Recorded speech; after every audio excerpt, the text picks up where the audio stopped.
আসসালামু আলাইকুম everyone, welcome to জান্নাত কুকিং চ্যানেল।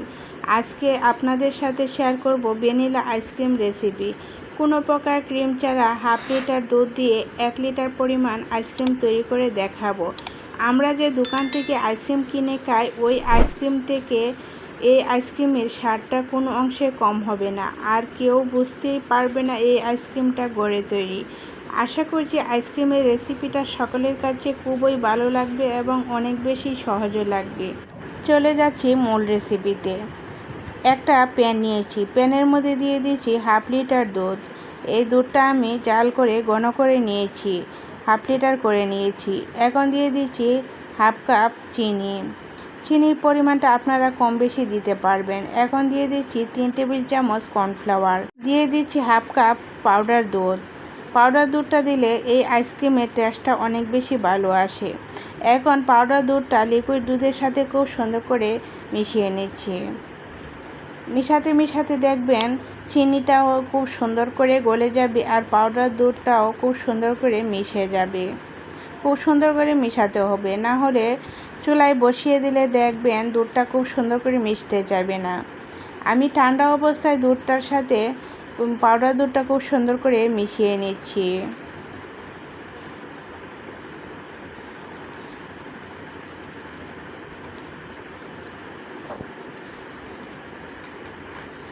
মিশানোর কাজটা আমার কমপ্লিট হয়েছে। এখন এখানে দিয়ে দিচ্ছি হাফ চা চামচ ভ্যানিলা এসেন্স।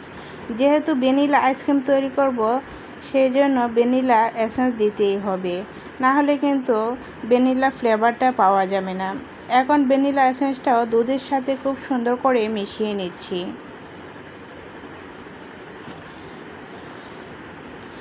এখন আমি এই দুধটা চুলায় বসিয়ে দেব। চুলায় বসিয়ে আমি চুলার আঁচটা মিডিয়ামে রেখে অনবরত নাড়াচাড়া করে দুধটা জাল করে নিচ্ছি। খুব একটা বেশি সময় ধরে জাল করতে হবে না, যেহেতু আমি দুধটা ভালো করে ঘন করে নিয়েছিলাম। কিছুক্ষণ জাল করলেই হয়ে যাবে। অনবরত নাড়াচাড়া করে দিতে হবে, আর সাইড থেকে খুব সুন্দর করে স্প্যাচুলার সাহায্যে মিশ্রণগুলো একসাথে করে নিতে হবে, না হলে কিন্তু শক্ত হয়ে যাবে। আর যেহেতু এখানে কর্নফ্লাওয়ার দেওয়া, তাই খুব তাড়াতাড়ি মিশ্রণটা ঘন হয়ে যাবে। অনবরত নাড়াচাড়া করে দিতে হবে। তলানিতে লেগে গেলে দেখবেন আইসক্রিম খেতে ভালো লাগবে না। সেই জন্য অনবরত নাড়াচাড়া করে আমি দুধটা জাল করে ঘন করে নিচ্ছি। আর দেখেন আস্তে আস্তে ঘন হয়ে যাচ্ছে, খুব একটা সময় লাগবে না, অল্প সময়ের ভিতরে দেখবেন ঘন হয়ে যাবে। এখন আমি চুলাটা অফ করে দিয়েছি, আর দেখেন দুধটা অনেক বেশি ঘন হয়ে গিয়েছে। এখন প্যানটা আমি চুলা থেকে নামিয়ে নিয়েছি, আর চুলা থেকে নামিয়ে এই দুধটা অনবরত নাড়াচাড়া করে ঠান্ডা করে নিতে হবে, না হলে দেখবেন উপরে সরের মতো মোটা একটা লেয়ার পড়ে যাবে, তখন কিন্তু সুন্দর হবে না আইসক্রিম। অনবরত নাড়াচাড়া করে অথবা ফ্যানের নিচে রেখে নাড়াচাড়া করে ঠান্ডা করে নিতে পারবেন। 3 থেকে 4 মিনিটের ভিতরে দেখবেন ঠান্ডা হয়ে যাবে।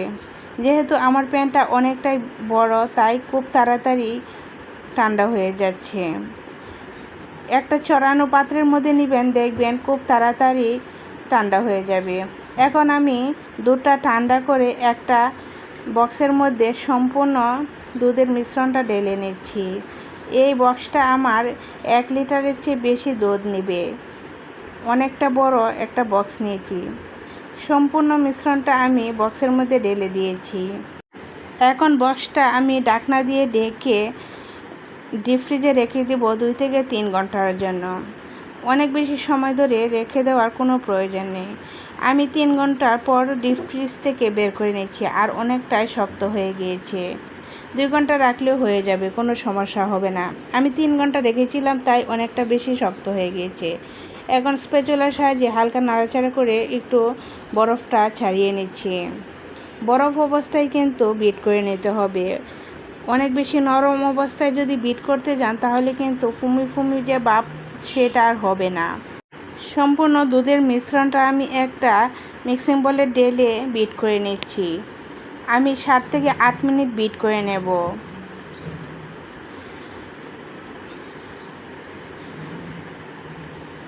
বিটারের স্পিডটা আমি মিডিয়ামে রেখে বিট করে নিয়েছি। অনেক বেশি বাড়িয়ে কিন্তু বিট করা যাবে না, তাহলে কিন্তু আইসক্রিমটা সুন্দর হবে না।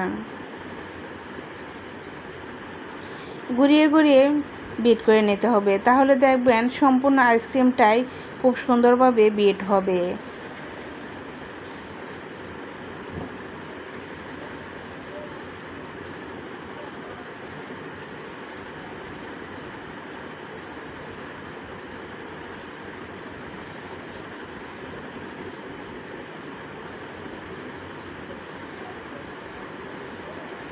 এখন আমি স্প্যাচুলার সাহায্যে চারপাশ থেকে সবটুকু মিশ্রণ একসাথে করে নিয়ে আবারও কিছুক্ষণ বিট করে নেব।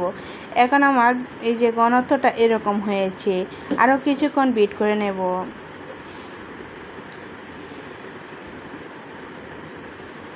সব সময় বিট করার সময় চারপাশ থেকে সম্পূর্ণ মিশ্রণটা একসাথে করে বিট করবে, না হলে কিন্তু এক পাশ দিয়ে দেখবেন বিট হবে, অন্য পাশ দিয়ে বিট হবে না। কিছুক্ষণ পর পর স্প্যাচুলার সাহায্যে আমি নাড়াচাড়া করে দিয়েছি, যাতে সবটুকু মিশ্রণ সুন্দরভাবে বিট হয়। মিশ্রণটা খুব সুন্দর করে বিট করে নিয়েছি। বিট করার পর এরকম পজিশানে আসবে। এর চেয়ে বেশি ক্রিমি ভাব হয়ে গেলে কিন্তু আইসক্রিম সুন্দর হবে না। আমরা যে কেকের জন্য ক্রিম তৈরি করি ওই রকম কিন্তু হবে না, এই লিকুইডটা কিন্তু একটু পাতলা হবে। আপনারা দেখেই বুঝতে পেরেছেন কী রকম হতে হবে। সম্পূর্ণ আইসক্রিমের ব্যাটারটা আমি একটা বক্সের মধ্যে ঢেলে নিচ্ছি।